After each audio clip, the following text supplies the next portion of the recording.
শুরুতেই দেখে নেব আজকের সংবাদ শিরোনাম।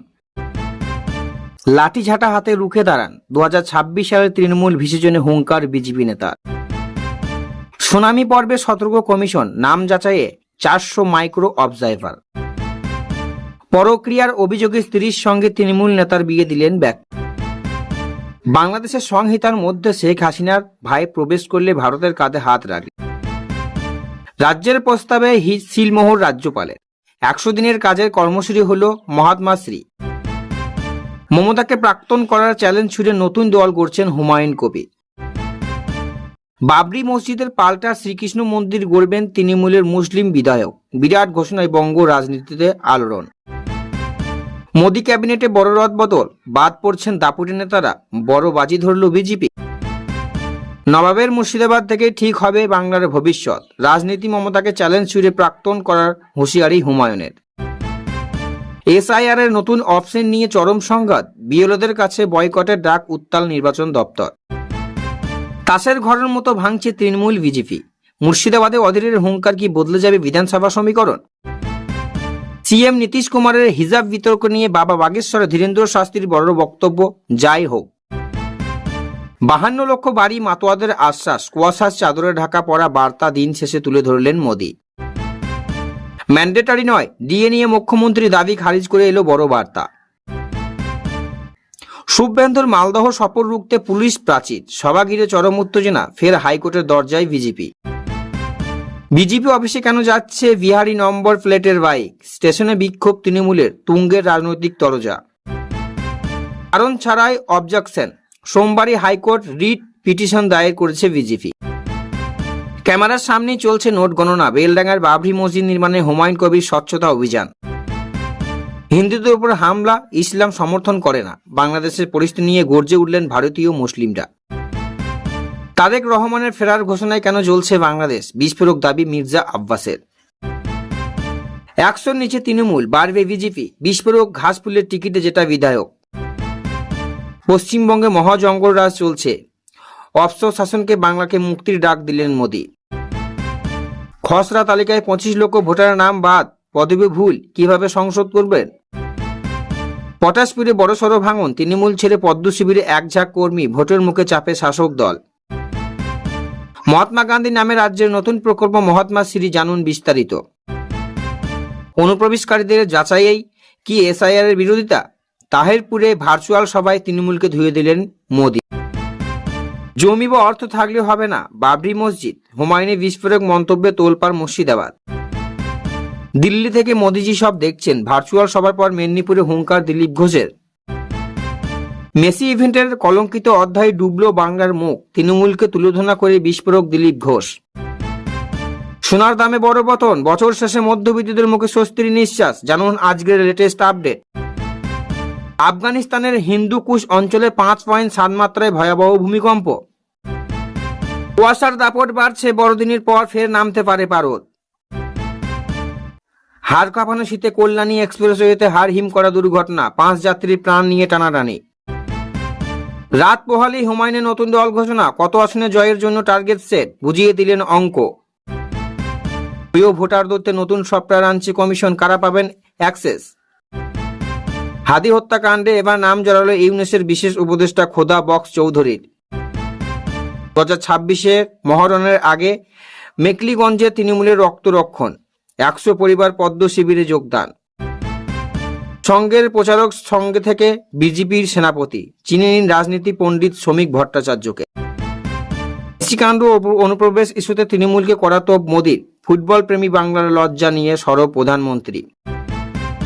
ধর্ম নিয়ে ছিনিমিনি খেললেন জেলা, তেলেঙ্গানায় করা আইন আনছে মুখ্যমন্ত্রী রেবন্ত রেড্ডি। তুষারপাত থেকে ভারী বৃষ্টি, দেশ জুড়ে আবহাওয়া চরম সতর্কতা জারি, কাঁপছে বাংলা। এতক্ষণ শুনছিলেন সংবাদ শিরোনাম, এবার আসছি বিস্তারিত খবরে। সুনামি পর্বে সতর্ক কমিশন, নাম যাচাইয়ের 400 মাইক্রো অবজারভার। পশ্চিমবঙ্গে ভোটার তালিকায় বিশেষ নিবিড় সংশোধন এসআইআর প্রক্রিয়ার অংশ হিসেবে সংশ্লিষ্ট ভোটারদের শুনানির জন্য নোটিশ পাঠানো শুরু হয়েছে শনিবার থেকেই। রাজ্যের মুখ্য নির্বাচনী আধিকারিকের সিও দপ্তর জানিয়েছে আগামী সপ্তাহ থেকে এই শুনানি প্রক্রিয়া শুরু হবে। নোটিশ পাওয়ার পর ভোটারদের শুনানিতে হাজির হওয়ার জন্য 7 দিনের জন্য সময় দেওয়া হবে। সিও দপ্তর সূত্রে জানা যাচ্ছে এই শুনানির মাধ্যমে ভোটার তালিকা অন্তর্ভুক্তি সংশোধন আপত্তি সংক্রান্ত বিষয়গুলি যাচাই করা হবে। এরাও এসআইআর এর তত্ত্বাবধানে এই শুনানি পর্ব অনুষ্ঠিত হবে। এদিকে বয়স্ক ভোটারদের কথা মাথায় রেখে বিশেষ ব্যবস্থা নিয়েছে কমিশন। 85 বছর বা তার বেশি বয়সী ভোটারদের শুনানির জন্য কেন্দ্রে সশরীরে উপস্থিত হতে হবে না বলে জানানো হয়েছে কমিশনের তরফে। তাদের ক্ষেত্রে নির্বাচনী রেজিস্ট্রেশন অফিসার, সহকারী ইআর এবং বুথ লেভেলের অফিসার ভিএলও একসঙ্গে তাদের বাড়িতে গিয়ে যাচাই ও শুনানি সম্পন্ন করবেন। নির্বাচন কমিশনের এই উদ্যোগের মাধ্যমে ভোটার তালিকা আরও নির্ভুল এবং ত্রুটি মুক্ত করা হবে বলে জানানো হয়েছে। বিশেষ নিবিড় সংশোধন এসআইআর প্রক্রিয়ার আওতায় ভোটার তালিকার সংশোধনের দাবি দেওয়া আপত্তি শুনানি পর্বে পশ্চিমবঙ্গে প্রায় 4000 মাইক্রো অবজারভার নিয়োগের সিদ্ধান্ত নিয়েছে নির্বাচন কমিশন। এই মাইক্রো অবজারভার মূলত কেন্দ্রীয় সরকারের গ্রুপ বি ও তার ঊর্ধ্বতন স্তরের আধিকারিকরা হবেন। পাশাপাশি কেন্দ্রীয় সরকারের সংস্থা, স্বরাষ্ট্র, ব্যাংক ও পাবলিক সেক্টর এবং আন্ডার ট্রেনিংয়ের একাধিকদের এই কাজে যুক্ত করা হতে পারে। কমিশনের তরফে জারি করা হয় নির্দেশিকায় জানানো হয়েছে রাজ্যের মুখ্য নির্বাচনী আধিকারিক সিও এর দপ্তরের অনুরোধের পরিপ্রেক্ষিতে এই সিদ্ধান্ত নেওয়া হয়েছে। শুক্রবার সকালেই কমিশনের তরফে আনুষ্ঠানিক অনুমোদন দেওয়া হয়। প্রতিটি মাইক্রো অবজারভার এই দায়িত্ব পালনের জন্য 30,000 টাকা সম্মানিত দেওয়া হবে বলে জানানো হয়েছে। মমতাকে প্রাক্তন করা চ্যালেঞ্জ ছুড়ে নতুন দল গড়ছেন হুমায়ুন কবির। তৃণমূলের সাসপেন্ড বিধায়ক হুমায়ুন কবির আগামী 22 ডিসেম্বর নতুন রাজনৈতিক দল গঠনের আনুষ্ঠানিক ঘোষণা করতে চলেছেন। বেলডাঙ্গার প্রস্তুতি মঞ্চ পরিদর্শনের কারণে তিনি অভিযোগ করেন দীর্ঘকাল ধরে মুসলমানদের কেবল ভোট ব্যাংক হিসেবে ব্যবহার করা হয়েছে। 2026 সালের বিধানসভা নির্বাচনে রাজ্যের ক্ষমতায় চাবিকাঠি মুসলমানদের হাতেই থাকবে বলে দাবি করছেন তিনি। হুমায়ুন স্পষ্ট জানান মুর্শিদাবাদ থেকেই বাংলার ভবিষ্যৎ রাজনীতি নির্ধারিত হবে। বর্তমান শাসক দলের ক্ষমতাচ্যুত করা তার মূল লক্ষ্য। নির্বাচনী সমীকরণ ব্যাখ্যা করে হুমায়ুন জানান 294টি আসনের মধ্যে তার দল 135টিতে প্রার্থী দেবে। বাকি আসনে বাম, কংগ্রেস এবং আইএসএফ এর সঙ্গে জোটের প্রস্তাব রেখেছেন তিনি। মুখ্যমন্ত্রী মমতা বন্দ্যোপাধ্যায়কে কড়া ভাষায় আক্রমণ করে তিনি বলেন বিরোধীদের সভা আটকানো গণতান্ত্রিক বিরোধী কাজ। তার মতে আগামী নির্বাচনে বিজেপি তৃণমূল উভয় 100 নিচে আসন পাবে। অমুসলিম ভাইদের জয় শ্রীরাম ধ্বনির পাল্টা দ্বিগুণ করে নারায়ণের তাবকীয় ধ্বনি তোলার হুঙ্কার দিয়েছেন এই নেতা। শুভেন্দুর মালদহ সফর রুখতে পুলিশি প্রাচীর, সভা ঘিরে চরম উত্তেজনা, ফের হাইকোর্টের দরজায় বিজেপি। নতুন বছরের শুরু ফের উত্তপ্ত হতে চলেছে মালদহের রাজনীতি। আগামী 2রা জানুয়ারি চাঁচলের কলমবাগান ময়দানে বিরোধী দলনেতা শুভেন্দু অধিকারী জনসভা ঘিরে নতুন করে তৈরি হয়েছে জোট। জেলা প্রশাসনের পক্ষ থেকে সভায় অনুমোদিত না মেলায় শুভেন্দুর সফর গিয়ে আবার অনিশ্চয়তা দেখা দিয়েছে। আর এই ঘটনাকে কেন্দ্র করে শুরু হয়েছে রাজনৈতিক তরজা। বিজেপি নেতৃত্বের দাবি সবার জন্য নির্ধারিত জমির মালিকের কাছ থেকে ইতিমধ্যে অনাপত্তির শংসাপত্র নেওয়া হয়েছে। তবুও চাঁচল থানার পুলিশ, মহকুমা প্রশাসন কোনো সুনির্দিষ্ট কারণ ছাড়াই সবার অনুমতি দিচ্ছে না। সম্প্রতি ইংরেজবাজারে তৃণমূলের জেলা সভাপতি আব্দুল রহিম বক্সি হুঁশিয়ারি দিয়েছেন যে শুভেন্দুকে মালদহে পা রাখতে দেওয়া হবে না। এই হুমকির পরেই পুলিশের পক্ষ থেকে বাধা আসার বিষয় পরিকল্পিত ও রাজনৈতিক ষড়যন্ত্র হিসেবে দেখছে বঙ্গ বিজেপি। তবে প্রতিবারের মতো এবারও লড়াই ছাড়তে নারাজ পদ্ম শিবির। স্থানীয় বিজেপি নেতৃত্ব স্পষ্ট জানিয়ে দিয়েছে পুলিশ অনুমতি না দিলেও নির্ধারিত দিনেই সভা হবে। সোমবারই কলকাতা হাইকোর্টের রিট পিটিশন দায়ের করার সিদ্ধান্ত নিয়েছে এই দল। এর আগেও আধিকারিকরা আদালত থেকে অনুমতি ছিনিয়ে এনে সভা করার নজির রয়েছে শুভেন্দুর। এখন দেখার এই হাইকোর্টের রায়ে নতুন বছরে চাঁচলের ময়দানে বিরোধী দলনেতা শেষ পর্যন্ত গর্জন করতে পারে কিনা। পটাশপুরে বড়সড় ভাঙন, তৃণমূল ছেড়ে পদ্ম শিবিরে একঝাঁক কর্মী, ভোটের মুখে চাপে শাসক দল।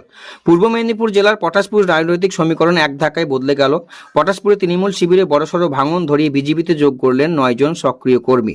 বিধানসভা স্থানীয় নির্বাচনে আবহে শাসক দলের পক্ষে এই দলত্যাগ অত্যন্ত তাৎপর্যপূর্ণ বলে মনে করছেন রাজনৈতিক মহল। পটাশপুরে আয়োজিত বিজেপি সংকল্পনা যাত্রা চলাকালীন এই যোগদানের কর্মসূচি পালিত হয়। বিজেপি জেলা স্তরের অন্যতম নেতা প্রসেনজিৎ সাউ এবং নবাগতদের হাতে দলীয় পতাকা তুলে দিয়ে তাদের স্বাগত জানায়। যোগদানকারী কর্মীদের দাবি তৃণমূলের বর্তমানে নীতি ও কার্যকলাপে বিশুদ্ধ হয়ে তারা মোদিজির আদর্শে অনুপ্রেরিত হয়ে বিজেপিতে যোগ দিয়েছেন। অন্যদিকে বিজেপি নেতা প্রসেনজিৎ সাউ সাংবাদিক মাধ্যমে জানায় তৃণমূলের পায়ের নিচে থেকে মাটি সরছে। সাধারণ মানুষ এখন বিজেপির দিকে ঝুঁকছেন। পটাশপুরে এই ভাঙন কেবল শুরু, আগামীতে আরো বড় চমক অপেক্ষা করছে বলে দাবি গেরুয়া শিবিরের। যদি এই ঘটনায় শাসক দল তৃণমূলের পক্ষ থেকে এখনো কোনো আনুষ্ঠানিক প্রতিক্রিয়া পাওয়া যায়নি। সোনার দামে বড় পতন, বছর শেষে মধ্যবিত্তদের মুখে স্বস্তির নিঃশ্বাস। জানুন আজকের লেটেস্ট আপডেট। মধ্যবিত্তদের কাছে সোনা সবসময় মূল্যবান জিনিস, তবে চলতি বছরের মাঝে হলুদ ধাতুর দর আকাশ ছোঁয়া হয়েছিল, যার ফলে চিন্তার ভাঁজ মাথায় পড়েছিল মধ্যবিত্তদের। তবে এবছর শেষ হলুদ ধাতুর দর কিছুটা কমায় অবশেষে স্বস্তির নিঃশ্বাস ফেলছে ক্রেতা থেকে বিক্রেতা সকলে। আপনি যদি আজকে গহনা কেনার পরিকল্পনা করে থাকেন তাহলে একবার লেটেস্ট ডেট জেনে নিন। সপ্তাহের শুরুতেই বড় পতন, কলকাতায় আজকের লেটেস্ট আপডেট। সঞ্চয় হোক বা কিংবা অলংকার, বাঙালির জীবনে গুরুত্বপূর্ণ জিনিস সোনা অর্থাৎ গোল্ড। তাই কেনার ইচ্ছা থাকলেও সোনার দাম বৃদ্ধি পেলে কপালে চিন্তার ভাঁজ পড়ে সাধারণ মানুষের। সূত্রের খবর, মধ্যপ্রাচ্যে উত্তেজনার আবহের কারণে সোনার দামে ওঠানামা লেগেই রয়েছে। এমনকি ট্রাম্পের ট্যারিফ যুদ্ধ একাধিক কারণের জন্য সোনার দামের উপর প্রভাব পড়ছে। 22 ক্যারেট 1 গ্রাম হলমার্ক সোনার দাম রয়েছে অর্থাৎ 11,265 টাকা, যা 10 গ্রামে দাম রয়েছে 1,12,645 টাকা, এবং 24 ক্যারেট 1 গ্রাম পাকা সোনার দাম রয়েছে 13,300 টাকা, যা 24 ক্যারেট 10 গ্রাম পাকা সোনার দাম রয়েছে 13,000 অর্থাৎ 1,33,000 টাকা। এছাড়াও 1 গ্রাম 24 ক্যারেট পাকা সোনার দামের রয়েছে 13,235 টাকা, যা 10 গ্রামের দাম রয়েছে 1,32,350 টাকা। সোনার পাশাপাশি আজকের রূপোর দামও ঝলক দেখে নিন। 10 গ্রাম অর্থাৎ 100 গ্রাম খুচরো রূপোর কিনতে হবে আপনাকে অর্থাৎ 20,480 টাকা অর্থাৎ 370 টাকা কমেছে। আফগানিস্তানের হিন্দুকুশ অঞ্চলে 5.7 মাত্রায় ভূমিকম্প। আফগানিস্তানের হিন্দুকুশ অঞ্চলে 5.7 মাত্রায় একটি শক্তিশালী ভূমিকম্প আঘাত এনেছে, তবে এই তাৎক্ষণিকভাবে হতাহত বা ক্ষয়ক্ষতির কোনো খবর পাওয়া যায়নি। German research centre for seismology জানিয়েছেন শুক্রবার 19 ডিসেম্বর ভোরে ভূমিকম্পটি আঘাত হানে। এর কেন্দ্রস্থল ছিল উত্তরাঞ্চলীয় কুন্দুজ শহর থেকে 61 কিলোমিটার দূরে, ভূপৃষ্ঠের 10 কিলোমিটার গভীরে। রাইটাসের মতো ভূমিকম্পের ফলে উত্তর অঞ্চলের জেলাগুলির কিছুক্ষণের জন্য আতঙ্ক ছড়িয়ে পড়ে। অনেকেই তাদের ঘরবাড়ি ছেড়ে বাইরে অপেক্ষা করতে থাকেন। প্রাথমিক প্রতিবেদনে কোনো বড় ক্ষয়ক্ষতি নিশ্চিত করা হয়নি, তবে বিশেষজ্ঞরা জানিয়েছেন ধীর গতির কারণে চূড়ান্ত চিত্র পেতে সময় লাগতে পারে। গত মাসে উত্তর আফগানিস্তানের বলক এবং শামবাঙ্গান, সাইমপুল এবং বাগলান, কুন্দুজ সহ বিভিন্ন অঞ্চলে 6.3 মাত্রার একটি শক্তিশালী ভূমিকম্প আঘাত হানে। এই ভূমিকম্পে কমপক্ষে 27 জন নিহত এবং 956 জন আহত হয়। এর আগে আগস্ট মাসে পূর্ব আফগানিস্তানে ভয়াবহ আরেকটি ভূমিকম্প আঘাত আনে। কয়েক দশকের মধ্যে সবচেয়ে ভয়াবহ এই ভূমিকম্পে 2,200 জনের বেশি মানুষ নিহত, প্রায় 4,000 জন আহত হয়। এই ভূমিকম্পে কুনার প্রদেশ কার্যত ধ্বংস হয়ে যায়। হাড় কাঁপানো শীতে কল্যাণী এক্সপ্রেসওয়েতে হিম করা দুর্ঘটনা, 5 যাত্রীর প্রাণ নিয়ে টানাটানি। উত্তর 24 পরগনার রহটা থানা এলাকায় হাড় কাঁপানো শীতের সকালে বড়সড় অঘটন। রবিবার দুপুরে কল্যাণী এক্সপ্রেসওয়ে রুইয়ার মোড়ে একটি দ্রুতগামী গাড়ি নিয়ন্ত্রণ হারিয়ে রাস্তার ধারে গার্ডওয়ালে সজোরে ধাক্কা মারে। ধাক্কার অভিযান এতটাই তীব্র ছিল যে গাড়িটি রাস্তায় উল্টে যায়। এই ভয়াবহ দুর্ঘটনায় গাড়িতে থাকা 5 জন যাত্রী গুরুতর জখম হয়েছেন। স্থানীয় পুলিশ সূত্রে জানা গিয়েছে, সাদা রঙের 4 চাকা গাড়িটি ব্যারাকপুরের দিক থেকে প্রচণ্ড গতিতে আসছিল। রুইয়া এলাকায় পৌঁছাতে হঠাৎ বিপত্তি ঘটে। বিকট শব্দে গাড়িটি রেলিংয়ে ধাক্কা মেরে পাল্টি খায়। স্থানীয় বাসিন্দারা দ্রুত উদ্ধার কাজে হাত লাগান। রক্তাক্ত অবস্থায় 5 জনকে উদ্ধার করে নিকটবর্তী হাসপাতালে পাঠায়। এই মুহূর্তে সেখানে তাদের চিকিৎসা চলছে। রহরা থানার পুলিশ দুর্ঘটনাগ্রস্ত গাড়িটি উদ্ধার করে চাচলের আটক করা হয়েছে। কুয়াশার কারণে দৃশ্যমানতা কম থাকায় দুর্ঘটনা কিতা চালক মদ্যপান অবস্থায় ছিলেন সব খতিয়ে দেখছেন সেখানকার পুলিশ। তুষারপাত থেকে ভারী বৃষ্টি, দেশ জুড়ে আবহাওয়া চরম সতর্কতা জারি করছে বাংলা। 20 থেকে 23 ডিসেম্বরের মধ্যে দেশ জুড়ে আবহাওয়া ব্যাপক রদবদলের সতর্ক জারি করেছে মৌসুম ভবন। শক্তিশালী পশ্চিমী ঝঞ্ঝা ঘূর্ণাবর্তের প্রভাবে কেরল, তামিলনাড়ু, পাঞ্জাব একাধিক শহর রাজ্যে ভারী বৃষ্টির সম্ভাবনা। একই সঙ্গে হিমাচল, উত্তরাখণ্ড তুষারপাত ও উত্তর ভারতে ঘন কুয়াশা, শৈত্যপ্রবাহ জেরে বিপর্যস্ত হতে পারে জনজীবন। মৎস্যজীবী পর্যটকদের জন্য বিশেষ সতর্কতা জারি করা হয়েছে। অন্যদিকে বড়দিনের পরেই বাংলায় জাঁকিয়ে শীত পড়ার পূর্বাভাস দিয়েছে আলিপুর আবহাওয়া দপ্তর। কলকাতার তাপমাত্রা 40 ডিগ্রি নামার পাশাপাশি দক্ষিণের পশ্চিমাঞ্চলে হাড় কাঁপানো ঠান্ডা অনুভূত হবে। উত্তরে দার্জিলিং এ তাপমাত্রা 5 ডিগ্রি আশেপাশে থাকবে। কুয়াশার কারণে সড়ক, রেল পরিষেবা অব্যাহত কারণে আশঙ্কায় সাধারণ মানুষকে সতর্ক থাকার পরামর্শ দিয়েছে আলিপুর আবহাওয়া দপ্তর।